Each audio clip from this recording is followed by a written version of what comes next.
کبھی آپ نے سوچا ہے کہ ہم جو کچھ اسلام کے نام پر کرتے ہیں کیا وہ واقعی اسلام کا حصہ ہے؟ صرف ہمارے کلچر اور روایتوں کا دھوکہ؟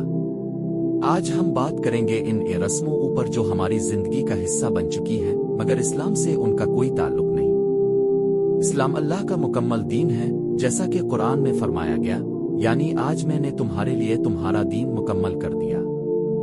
تو جب اللہ نے دین مکمل فرما دیا پھر ہم کیوں اپنی مرضی سے نئی رسمیں شامل کرتے ہیں؟ 40واں اور برسی، کسی کے انتقال کے بعد 40واں برسی یا مخصوص دن منانا اسلام میں کہیں نہیں ملتا۔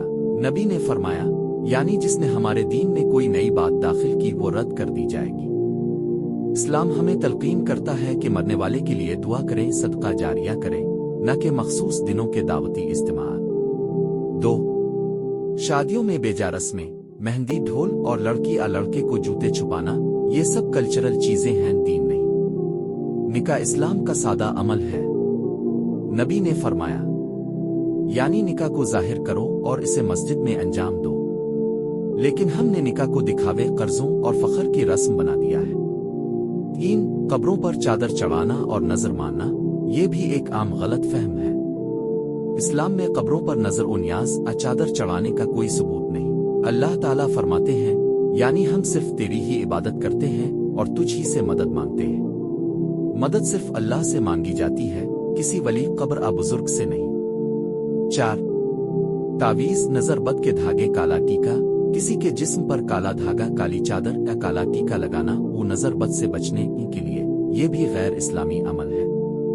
نبی نے فرمایا، یعنی جس نے کوئی تعویذ یا دھاگا لٹکایا اس نے شرک کیا۔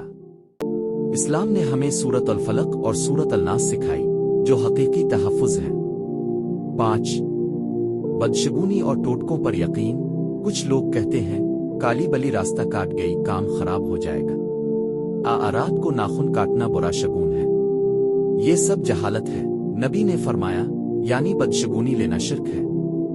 ہم نے اپنے کلچر کو اتنا مضبوط پکڑ لیا کہ اصل دین کہیں پیچھے رہ گیا۔ اللہ کے نبی کا دین آسان، سادہ اور پاکیزہ ہے، لیکن ہم نے اسے رسموں اور بدعت میں الجھا دیا۔ یاد رکھیں، اسلام روایتوں سے نہیں، قرآن و سنت سے چلتا ہے۔